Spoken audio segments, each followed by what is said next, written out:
First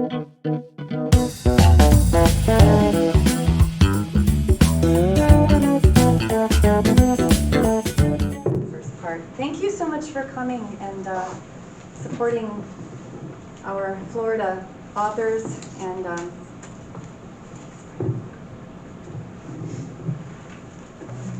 the love of literature. And I'm a singer-songwriter by profession. Shana Banana's kind of my jam as far as career goes. But I've always been a writer, and I wrote one book called Meditation for Moms and Dads a few years ago. This is my first novel. It's called Islands of Cedars, and it chronicles the story of Cedar Key and Rosewood, African American heritage, Native American heritage, and European American heritage from the time of the massacre and history far, far before that, all the way to today.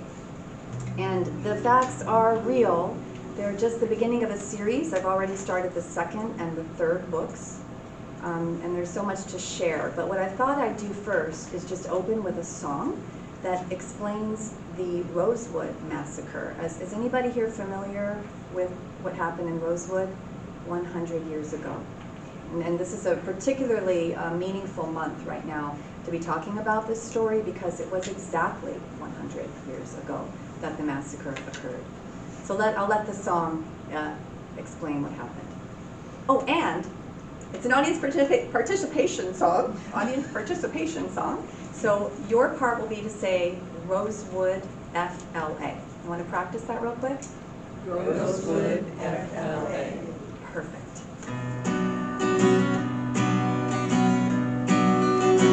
100 years ago, there was fire and brimstone burning all the homes. When many children did grow, how was I to know?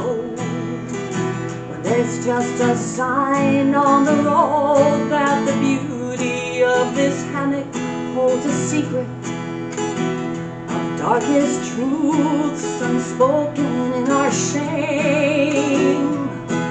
Until we find a way out from beneath this, we must say it aloud, say the name, Rosewood FLA.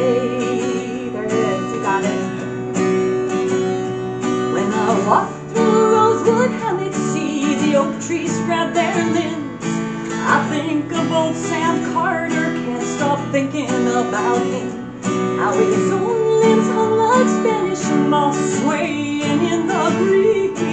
The first victim of hate, spread like a disease. Remember it today, Rosewood FLA. The story's not well known,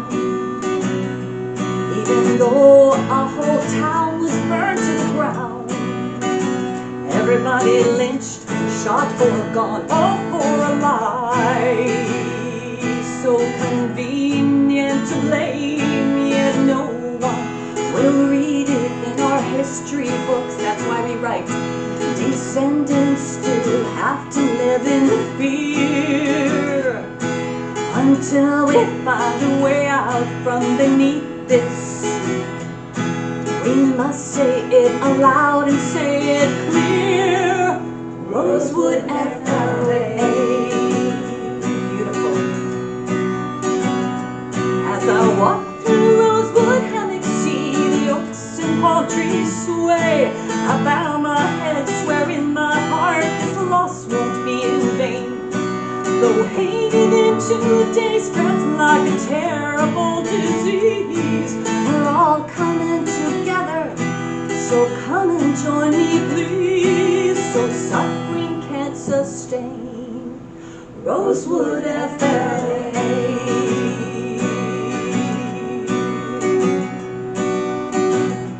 Here so much beauty grows in soil soaked in blood and wounds.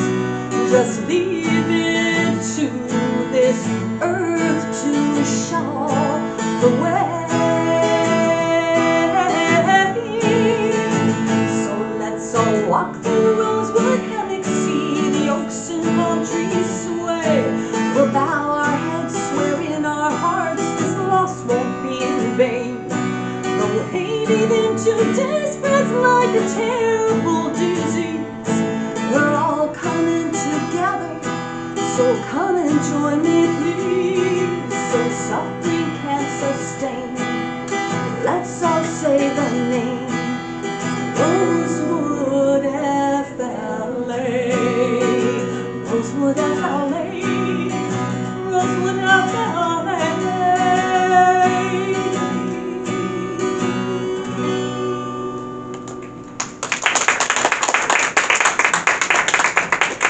Thank you, and thank you for participating. I'm grateful.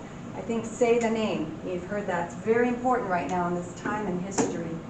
And it's funny, as a children's musician and a singer-songwriter, I've long thought about ways that we can all find a way to offer something to help transform the divisiveness in our world, and use love, capital L, as a way to do it. And I really, really treasured the ability to do this project. I got to work with many of the Rosewood descendants, the Seminole tribe of Florida, and the wonderful folks in Cedar Key, like the Cedar Key Historical Society.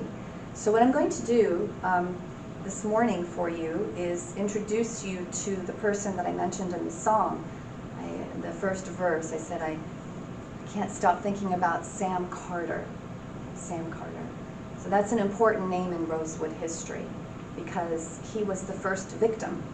He was an innocent guy. He was a blacksmith, and he lived out, out kind of back in the hammock, not in the main town of Rosewood, which was a very bustling town of hundreds of people. They were mostly African American. There was one white family, and he just went about his business, putting his, like he'd hang his machines and things, like blacksmithing, and metal pieces and so on from a big tree so that he could work on them, kind of at eye level.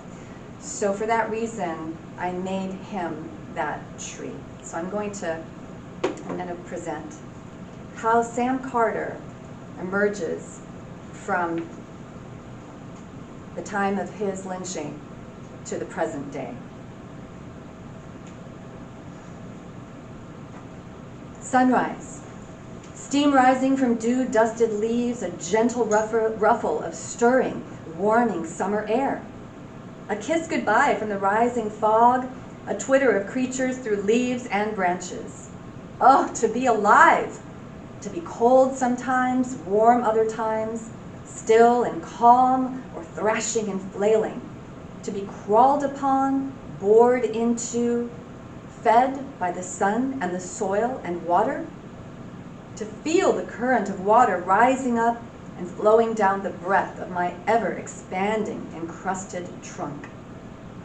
To feel roots crawl downward and reach outward through the endless meters, tendrils eagerly connecting with a rich subground biome and caressing the roots of my dear live oak family members, thriving here in this glorious near-coastal upland. To enjoy the steady sensation of a widening trunk and expanding canopy, gently but firmly reckoning with my neighbors for air and sun space so that we may all grow together. Harmony, freedom, each moment new and unrepeatable, yet so familiar, so beloved, so sacred. All of this simply being a live oak tree. Sometimes animals gather in my shade. Florida panther, bobcat, raccoon, possum, armadillo, black snake, green snake, black bear, coyote. They like to pee on me, climb on me, scratch against me, mate, fall asleep, and move on. On this dawn, there's a herd of deer next to me, twitching tail and nostrils as they enjoy tender clumps of the sweet grass that thrive in my mottled light and rich soil. This soil, my roots tell me, is among the uncommonly richest of the sandy, ancient maritime bed that we all spring from. I am one of the biggest trees here, and beneath me is some of the sweetest, greenest wild grass east of the Gulf of Mexico. I'm intrinsically aware that without the sun, soil, breeze, birds, squirrels, grass, mammals, reptiles, insects, and all, there would be no me. No heavenly existence, that is, tree. So it goes on a little bit more describing this feeling of utter contentment of being a tree. The deer are fidgety today, twitchy and uneasy. They hear something, and their heads rise in quick succession as they forego breakfast in an increasingly alarmed state. This is nothing new, as deer are inherently uneasy. But then I sense something too. Large mammal sounds. Not a bear or bobcat, but something much louder and clunkier. Rather than the crack of twigs or rustle of branches, these sounds are like a steady and rising murmur accompanied by rhythmic footfalls. The murmuring sounds are vaguely familiar, coming in swirling vibrations as if from wisps of memory. The buck in the herd stomps his hoof 3 times. A warning. White tails now fully erect. All of the individual heads in the herd lift from the scrumptious grass in unison. They bound synchronously away, deep into the hammock. Minutes later, large mammals gather in my cool early morning shade, laying out tables with jars and shovels and speaking to each other softly and somberly. There are about 30 of them, of all different sizes and with different colors of trunks and branches and leaves. Xylem and phloem stir inside of me as one of them, so beautiful, with her slightly wrinkled bark, her curly, wiry shock of white canopy, and a trunk the color of rich, dark, organic swamp soil, steps in front of the rest. Today we gather at this site of a once flourishing African-American community that was erased, no, violently eradicated by racial violence nearly 100 years ago. She continues to make these murmuring vibrations that I somehow understand. We gather now in awareness and remembrance for a soil ceremony to honor those who were terrorized and murdered here. Please bow your heads as we light candles and say their names. And I meant to bring a candle because traditionally the Rosewood families every year have a Rosewood family reunion. We had a 100-year one at Rosewood a couple of weeks ago. And when the names are spoken, we light a candle. So maybe we can all hold that light in our heart when I do read them. Some of the mammals have water flowing from their eyes. They lower their canopies, and a fresh sadness grows within me, as if my sap is connected to theirs. Sarah Carrier, James Carrier, Sylvester Carrier.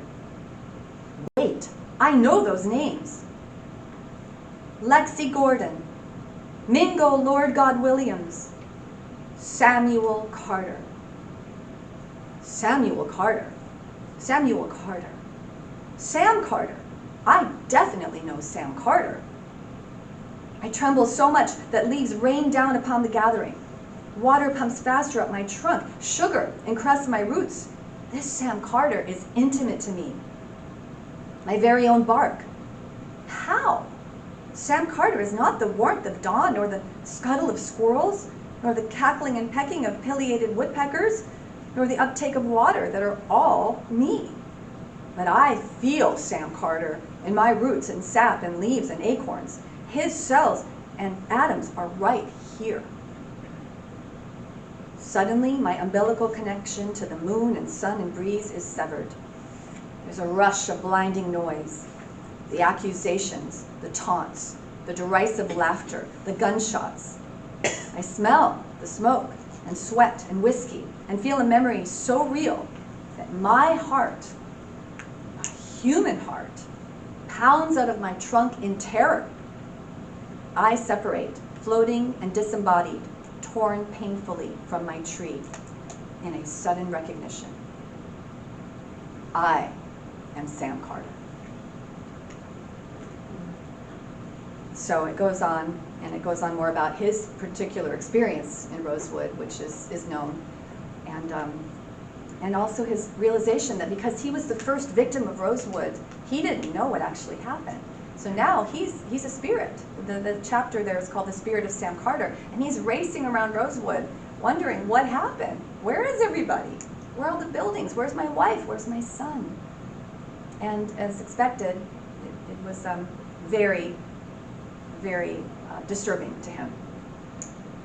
He heard a noise. He heard a sound in the breeze.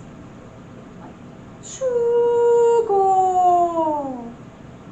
Turns out, as we describe later in the book, that this is a Miccosukee word, a Seminole word, that means home. And he starts to hear this word, and it's calling him like a siren song, and it's calling him from the west. So he goes to Cedar Key. Cedar Key was his haven. In fact, there's a section in here after that description of what happened with the tree. Here it is. Shuko! There it is again, coming directly from the Gulf in the direction of nearby Sinaoti Key. So it brought him out to Cedar Key, where his cousins lived. Welcome, hello, hi everybody, welcome. Sorry to interrupt. Oh, not at all, this is wonderful. And he's looking now for his cousins, he's looking all around and he hears the sound again, Shuko! And it's coming from Sinaoti Key, which is the key that's right off of Cedar Key. Way Key, actually, is the main island when you drive out to visit Cedar Key. And he plunges into the Gulf. And that's where the story really begins, because now we're in the present day, and I know we're just about out of time. I want to leave the time open for questions, maybe another song, maybe not. But the idea is that here you're going to meet his descendant, his great-grandson. You're going to hear about his entire family line, which is fictional, actually, with very little known about Sam Carter.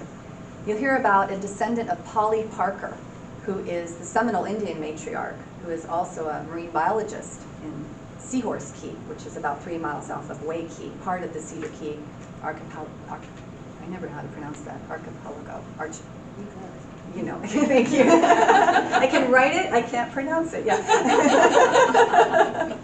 Right. And you'll also be introduced to Roy Bamford III, who is the son and the grandson of the previous unofficially endorsed Grand Wizards of the Ku Klux Klan in Cedar Key. Roy, however, having served in Desert Storm and having been harshly abused by his father and having the influence of a very beautiful mother, didn't abide by those ideas and was really moved when he met Sam Carter's grandson and Emma, the Seminole Indian descendant. So he decided as a clamor in Cedar Key that instead of being the Grand Wizard of the next generation of the Grand Wizard of the still existing Ku Klux Klan, he would be the Grand Wizard of the Ku Klux Clam. And it goes a lot into the clam history of Cedar Key as well. It's a lot of histories chock full in this book about Cedar Key, Rosewood, African American history, Native American history, and I would like to point out this cover, which I can't ever stop looking at. It's the most beautiful. I'm a fan of an artist here in town. I'm probably her #1 fan, named Judy Kane. But as a starving musician and writer, I can't yet afford to purchase many of her paintings. So I got very selfish and asked her to be the artist for the cover of her book. Judy Kane is here. She's right there, our artist. She is so grateful to you. I'm honored, truly. So let's talk, because the next 2 books are underway. Wonderful. So I only have about, 3 minutes, right? Thank you, Mariana. So anybody have any questions? So how did you come to write the story? I actually wrote about that in the book. There's a whole description. I don't have any genetic or historical relationship to any part of the book. We moved to Florida from Hawaii when I was 13. And I'll just tell you briefly what happened was we're a Jewish family, and when we first came, my father fell in love with Cedar Key. He's a professor. He was a professor at UF, and he fell in love with Cedar Key. So we moved there and had this sort of idyllic childhood growing up there, which I vicariously reinvent with in the book between a friendship between a black boy and a white boy, Roy and Jace, the descendant of Sam Carter. And over time, we started seeing some parts that were more unsavory, parts of the South that I had not been exposed to in Hawaii. And that really got me thinking about relationships and our relationship to each other and to the planet. Over the decades, as this has been sitting in my head, I've become a student of, a teacher of Zen and a yoga teacher, and it's really come home, and a musician, that we really need to connect to each other and to the planet if we're going to affect transformation. And that just all poured out into this story. I feel like this is sort of even though it's a very local story, I feel it's a model for a much bigger awareness that we're all part of, together, about connection. So thank you for asking. Yeah. Anybody else? I kind of one more song. Do we have, maybe I could do a piece of a song. I know Okay. our next author's here. Yeah, I don't, is the next author here? I'm here. Perfect. Go ahead. Oh, wonderful. That way. We'll tell you what, we'll do one, forget the guitar, we'll do an a cappella one you can all sing together. Since we're talking about wild Florida, I'm also a marine biologist, so yeah, so it all kind of came together in this book, right? Let's do a song about wild Florida. So please put your hands together for me. Here we go. It talks about the same kind of place as the beautiful hammock at Rosewood. It's called the Devil's Garden. Here's your part. You'll sing. I drove through the Devil's Garden where the Mexican eagle flies. Give me the key to the pearly gates and I'll throw it back up in the skies. Want to try to sing that? Where the Mexican eagle flies. Give me the key to the pearly gate. Give me the key to the pearly gate and I'll throw it back up in the sky. Nice. I took a turn off the big wide road known as I-75. I went straight into where the Seminole lived, to where all Pontichob is alive. Big alligator. Wild daisies made a yellow sea as far as the eyes can tell. Ooh, yeah. The Florida deer grazed on the succulent grass, and there was gold in the turtle shell. Everybody sing, I drove through the Devil's Garden where the Mexican eagle flies. Give me the key to the pearly gate, and I'll throw it back up in the sky. I'll just do the last verse. The panther's last call was of fear and joy. In this wilderness we will survive. For I had touched that sacred wound and found the wild earth alive. Everybody sing, I drove through the Devil's Garden where the Mexican eagle flies. Yeah. Give me the key to the pearly gate and I'll throw it back up in the sky. Oh, one more time. I drove through the Devil's Garden where the Mexican eagle flies. Yeah. Give me the key to the pearly gate and I'll throw it back up in the sky. Ooh, yeah, yeah. Give me the key to the pearly gate and I'll throw it back up in the sky. Last time. Give me the key to the pearly gate and I'll throw it back up in the sky. Wow. Yeah. Thank you so much. Thank you.